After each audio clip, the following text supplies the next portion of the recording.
Driving home from his late-night shift in rural Colorado, single dad Mark spotted a stranded woman on the side of a cold, empty highway. Her car sat crooked, one tire flat, hazard lights blinking into the darkness. She looked scared, exhausted, and unsure what to do. Without hesitation, Mark slowed his old pickup and pulled over. He fixed her tire, offered her his jacket, and spoke gently to calm her. She thanked him repeatedly, but he only replied, "Just doing what anyone should." He drove off, unaware that one act of kindness was about to change everything. The next morning, Mark woke early, preparing breakfast for his 8-year-old daughter, Lily. Their home was small, with creaky floors and a heater that worked only when it felt like it. Still, it was filled with warmth. Lily's drawings taped to the walls, worn stuffed animals scattered across the couch, and the scent of pancakes that Mark made every morning before school. Life wasn't easy, but he tried to make it feel normal for her. As he tucked her hair behind her ear, she whispered, "Daddy, one day you won't have to work so much." He only smiled. Mark's job as a night shift mechanic paid little, but he couldn't afford to complain. Every paycheck went to rent, groceries, Lily's school needs, and the endless medical bills from his late wife's illness. Grief had grown quieter over the years, but the weight of responsibility hadn't. Every night, he worked with sore hands and aching bones, fixing other people's cars while barely keeping his own running. And yet, he never lost his warmth. Helping the stranded woman had felt natural, just another person who needed a hand. Around noon, Mark drove to town to buy groceries. As he parked, he noticed a sleek black SUV following him. He brushed it off, assuming it was coincidence. Inside the grocery store, he checked prices carefully, counting every dollar. His cart held basics: milk, bread, eggs, one small treat for Lily, strawberry yogurt she loved but rarely got. When he walked back out, the same SUV was still there. The window slid down, and he froze when he recognized the woman from the highway stepping out. Dressed now in a formal coat with sharp confidence in her posture, she approached him with a warm smile. "I was hoping I'd find you," she said. Mark blinked, confused. "Ma'am, I'm glad you got home safe," he said politely. She shook her head. "I didn't thank you properly. I owed you more than a simple thank you." Mark shrugged. "You don't owe me anything." But she pulled out a card. Her name, Alina Brooks, CEO of a major tech company headquartered in Denver. Mark stared, stunned. She continued, "I run a foundation that supports single parents. What you did meant more to me than you know." Alina explained that the night he found her, she had been driving home from a failed business meeting and was already overwhelmed. Her phone had died. The temperature was dropping fast, and she had felt utterly alone on that dark road. "People always drive past," she said softly. "You didn't?" Mark stood speechless, unsure what to say. Alina asked if she could visit his home that evening. "I want to talk to you about something important." Mark, though hesitant, agreed. She seemed sincere and honestly. He had nothing to hide. Later that evening, after picking Lily up from school, Mark returned home to find the same sleek SUV parked outside their old house. His heartbeat quickened. Alina stepped out, holding a binder and a small wrapped box. "May I come in?" she asked. Mark nodded, apologizing for the state of the house, but she waved it off. Inside, she sat gently on the worn couch while Lily peeked at her shyly. Alina's smile softened. "Hi, sweetheart. I heard your dad is a hero." Lily's eyes widened proudly. "He helps everybody," she said. Mark felt his throat tighten. Alina opened the binder and slid a document toward him. "I want to offer you something," she said. Mark felt uneasy. Offers usually meant strings. "Before you worry," she added gently, "this isn't charity, it's gratitude." She explained that her foundation provided grants for hardworking single parents, but she wanted to personally sponsor Mark for something bigger: a complete renovation of his home, a fund for Lily's school, and a job opportunity at one of her automotive facilities in Denver. Day shift, better pay, benefits. Mark stared in disbelief.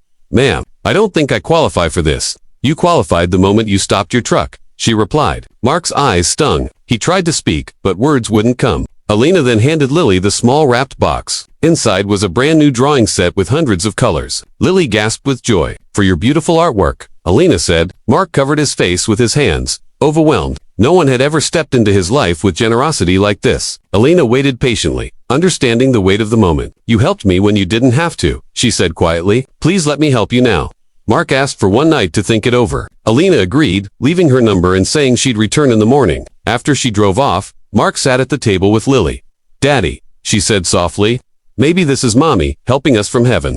Mark closed his eyes, tears slipping down. He held Lily close, feeling the truth in her words. That night, he lay awake, weighing pride against possibility. He wanted to provide for Lily, give her the life she deserved. Maybe for the first time, it was okay to accept help. The next morning, Mark stepped outside just as Alina pulled up once again. He walked to her with resolve in his eyes. "If the offer still stands," he said, "I'm ready." Elena's smile was warm and relieved. She immediately got to work. Contractors arrived, assessing the house, paperwork was prepared for Mark's new job. A financial advisor began helping him plan for the future. Within hours, his world shifted from survival to hope. Lily watched in awe as adults buzzed around their yard, fixing the place she had always wished could be better. The renovation took several days. Walls were repaired, plumbing fixed, windows replaced, and a new heater installed. Alina visited often, checking progress and chatting with Mark about his upcoming position in Denver. During one visit, she confided that her own father had been a struggling single parent, and that the kindness Mark had shown reminded her of him. "Sometimes," she said softly,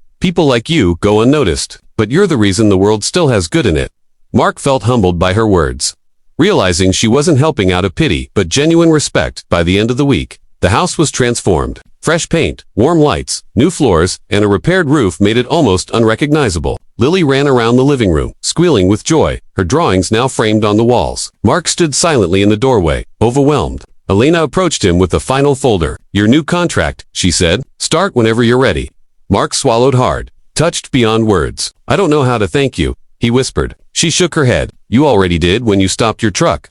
That evening, after everyone left, Mark stepped outside into the cool Colorado air. The sky burned with sunset, casting gold across the fields. He felt something he hadn't felt in years: relief. Lily hugged his waist, looking up at him. "Daddy, are we happy now?" she asked. Mark smiled through tears. "Yeah, sweetheart, I think we finally are." The simple act of helping a stranger had brought a miracle into their lives. A reminder that kindness always returns, sometimes in ways more powerful than one could ever imagine.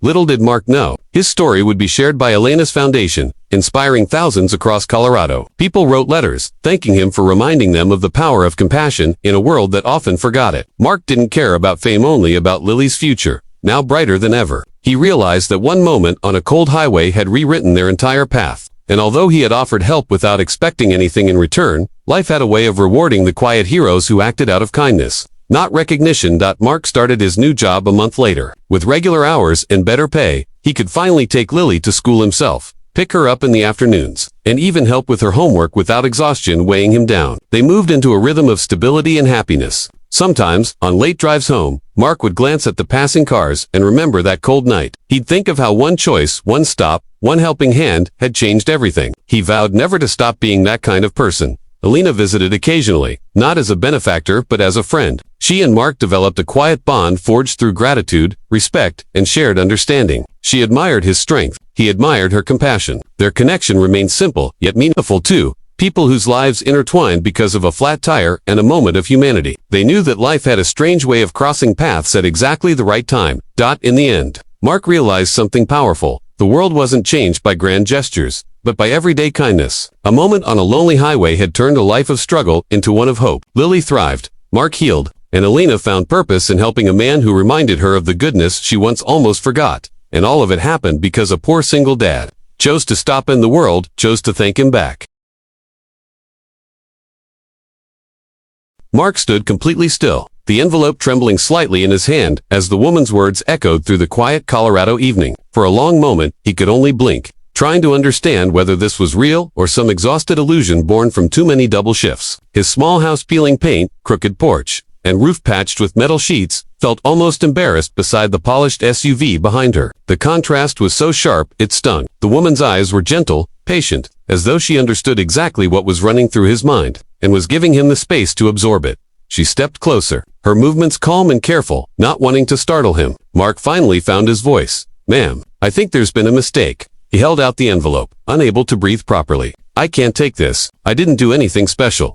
She shook her head softly. "What you did was rare," she replied. "You stopped. You cared. You helped me without expecting anything." Mark opened his mouth to argue, but she lifted a hand gently. "Just read it, please, and then decide." Her tone was firm yet warm, with hesitant fingers. Mark slid the check halfway out of the envelope again, his eyes scanning the amount as though he might have misread the zeros. It would pay off the hospital bills he'd been drowning under since his son's pneumonia last winter. It would fix the heater that died every morning before dawn. It would buy groceries without him calculating every dollar. The weight of it pressed on his chest until he had to sit down right there on the porch step, elbows on knees, face in both hands as he tried to steady himself.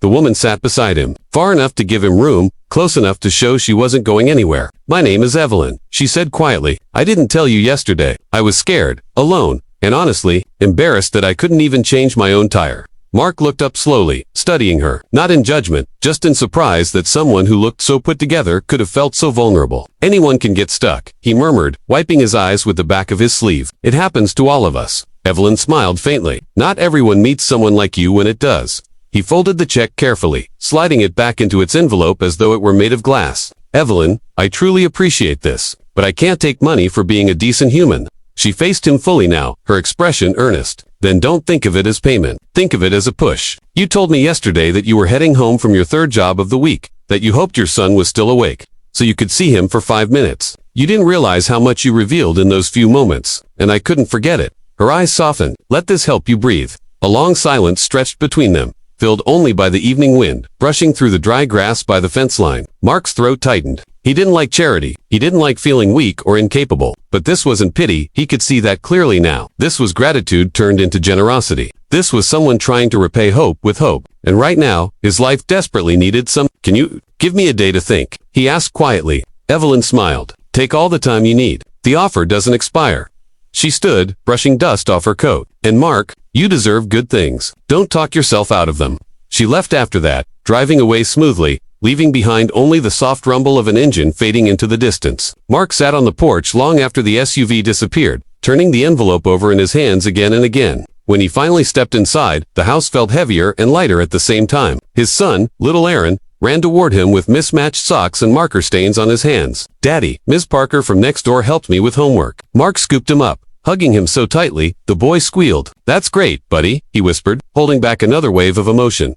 After putting Aaron to bed, Mark sat at the kitchen table, staring at overdue bills spread across the wood surface. The numbers looked the same as always, threatening, suffocating, but tonight, for the first time in years, they didn't feel impossible. He imagined fixing the roof so rain wouldn't drip into the hallway bucket, fixing the heater so Aaron wouldn't shiver under extra blankets, fixing his old truck so he wouldn't have to pray every morning that it would start. Evelyn's gift wasn't about luxury. It was about survival, about dignity. Maybe that was why his resistance slowly began to dissolve. The next morning, he called the number she'd written on the envelope. She answered on the second ring. Calm and composed. Mark, yeah, he replied, voice steady. I thought about it. There was a quiet pause on her end, and Mark exhaled deeply. I want to use it right. Not for myself, but for my son. If that's still okay. Evelyn's relief was soft but obvious. That's exactly what I hoped you'd say.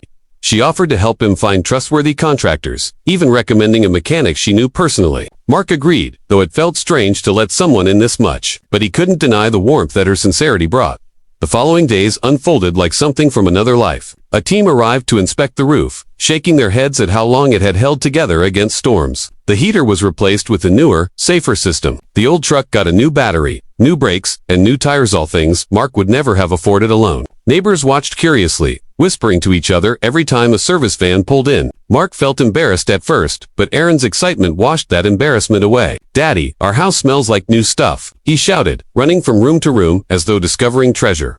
Evelyn visited often, not intrusively, but with a quiet kindness that made everything feel less overwhelming. She never acted superior, never treated Mark like a project. She simply helped and listened. Over time, Mark learned she worked for a large company that frequently supported community outreach. She'd grown up poor herself, raised by a single mother who struggled just as much as he did. That explained the softness in her eyes, the instant understanding of someone fighting invisible battles. If someone had helped my mom earlier, she once said, her whole life might have been different. Mark nodded, grateful and guiltier than he wanted to admit. You've already done too much, he told her one afternoon, as they stood by his truck. She shook her head lightly. Mark, you did something no one else did that night. You stopped, you cared. The world needs more of that.